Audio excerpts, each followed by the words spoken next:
Welcome back to my YouTube channel. Today we are going to be talking all things deodorant. I'm going to share with you a little bit about my story with deodorant and why it is I have changed some of the self-care habits that I have surrounding my own personal deodorant use. For those of you who are new to my channel, my name is Diane. I am the creator of the Intermittent Fasting for Today's Aging Woman online course and community. And here in this community, we talk all things aging and intermittent fasting. And I really help you figure some things out for yourself and in your own life and some of the habits that you have, and help you determine whether those things are helping you or hindering you as you're going through this aging process. So I was one of those women who used this same deodorant pretty much my whole adult life until one day that deodorant just stopped working for me. This is also about the time that I was noticing some changes with my body chemistry and my hormones as well. So it all really did kind of make sense why this deodorant that had been working for me before stopped working. My body was changing. This is also the time when I was really trying to figure out what types of things in my environment and the foods that I was eating and some of the things that I was putting onto my body might be hindering the healing process that I was going through as I was going through some of these aging related diseases as well. So I was really diligent about reading ingredients labels and connecting ingredients to how I was looking and feeling. And lo and behold, as I was reading the ingredients label of my deodorant, I noticed that there was soybean oil in there, and of course aluminum was in my deodorant as well. So I immediately stopped using that deodorant and was on the hunt for a deodorant that had some better ingredients in it. I tried every type of natural deodorant that was out there, spent probably hundreds of dollars experimenting with different types of all natural deodorant, and none of them worked for me. So what I started to do was just really experiment with detoxing my body and seeing what I really was going through as far as chemical changes and why I was using deodorant in the first place. And much to my surprise, I realized that I really didn't need deodorant the same way I had needed it in my earlier years. And so I started going through a little bit of a deodorant detox phase. And the way I did this was by just not having deodorant in this area when I was home. So maybe I would do a workout and then I would shower, and if I was staying home, I just wouldn't reapply deodorant. And I let my body really go through its own self-discovery with not having deodorant slathered all over my armpits. And what I really noticed, and what something that I was really surprised about, was that I really wasn't needing deodorant the way I thought I was needing it, but I hadn't made that connection yet because deodorant was just what I did. I got out of the shower, I would put deodorant on my underarms, and I never really gave my body the test to see if I needed it in that same way or how frequently I needed it. So when I was home, after I clean showered, I would just go about my day and I wouldn't reapply deodorant. And then I started going a little bit deeper into my experiment, and I would just not use deodorant for several days and just see how my body felt. And again, much to my surprise, it wasn't as scary or as bad as I thought it was going to be, because my body was going through a detox phase, and it was really getting rid of a lot of the toxins that were coming out of my body, causing odor.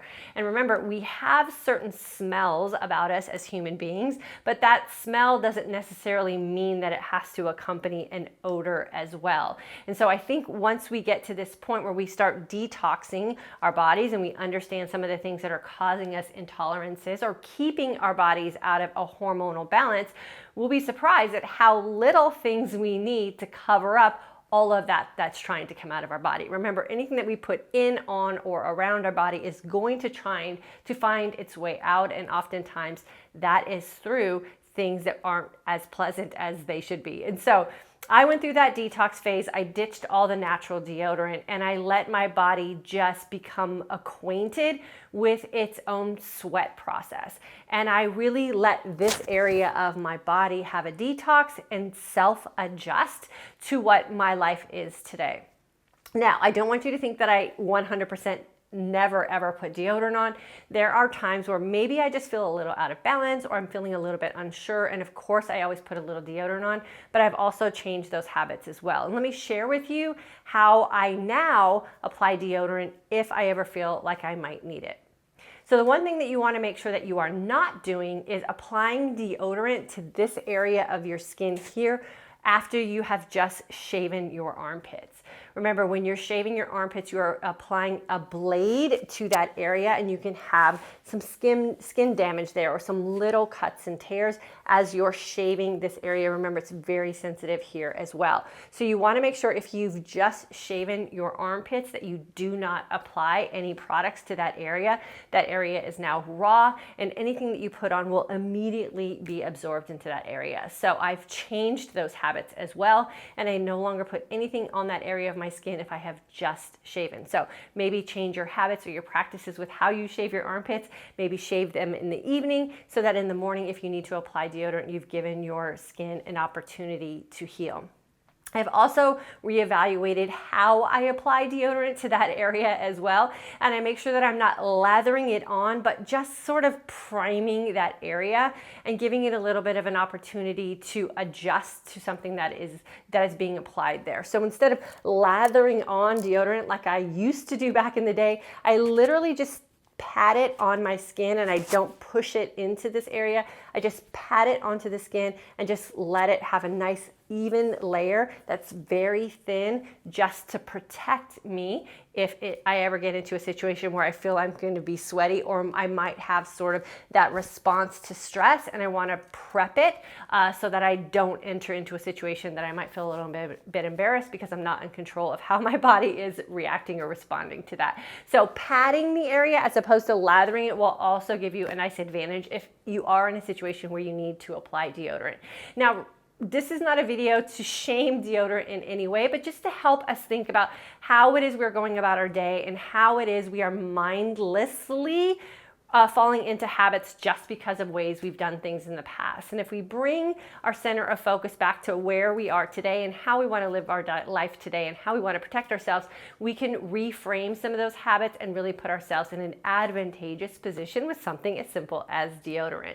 Remember, you don't want to apply deodorant after you have just cleanly shaven your armpits. You want to give your skin an opportunity to heal, and then you want to make sure that when you're applying deodorant that you're just patting the area and not pushing it into your skin, because your skin will absorb it. Remember, this is a very sensitive area for us women, and we want to make sure that we are protecting it the best that we can. Some things that you want to look for in deodorant, or the things that I look for in deodorant, are ingredients such as soybean oil, soy lecithin, soy of any nature, as well as aluminum. Fortunately, there are a lot of products, even in the mainstream stores today, that you can try that are not going to break your bank, and you can experiment with them and then see if they are going to work or not work for you. I always recommend giving a product about 30 days to adjust to your body chemistry and your lifestyle before you give it a thumbs up or a thumbs down.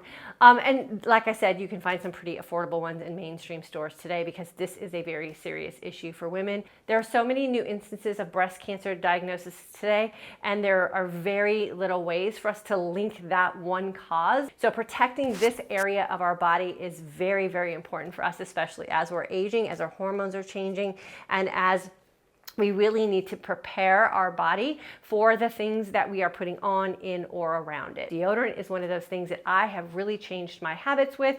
I have now put a new level of urgency and importance to all the things that I'm putting in, on, or around my body, and deodorant has been one of those things. So give yourself a little time to detox, give yourself a little time to test out some new products, and then always make sure that you are turning those ingredients labels or those products around so you can read the ingredients labels, and making sure that you are very aware of what it is that you're putting on your skin. If this video has been informative to you, or it is something that you've never thought of for yourself and you're going to reevaluate what it is you're doing in your own daily hygiene practices, give this video a thumbs up. Make sure you share it with anyone in your community that you think would benefit from it. And as always, if you have a deodorant that you're using that is very free of all of those toxic types of ingredients and you love to share that with us, make sure that you put that in the comment section below.